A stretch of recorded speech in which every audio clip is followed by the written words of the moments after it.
সহকর্মী বৃন্দ, আপনাদেরকে আমি একটি কথা বলি, এটা ব্যক্তিগতভাবে নিবেন না। কথাটি হচ্ছে, দেখুন, মানুষ আমাদের উপর আস্থা রাখতে চাইছে, আমাদের উপরে অর্থাৎ বাংলাদেশ জাতীয়তাবাদের উপরে। মানুষ অর্থাৎ দলমত নির্বিশেষ সাধারণ মানুষ যারা ভোটার এই দেশের, তারা বিএনপির উপরে আস্থা রাখতে চাইছে।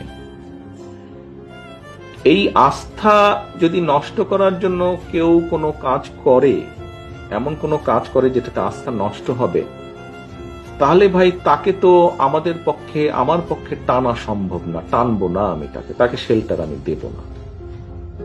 এখানে দলকে স্বার্থপর হতেই হবে।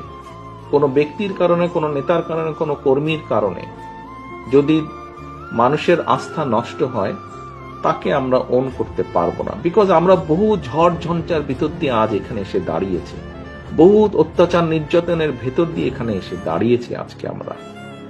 কাজেই আমাদের পক্ষে আর সম্ভব না যে কেউ নিজের বিষয়, নিজের স্বার্থ নিয়ে এমন কিছু করবে যেটা দলের স্বার্থকে আঘাত করবে, ক্ষতিগ্রস্ত করবে, তাকে আমাদের পক্ষে টানা সম্ভব না।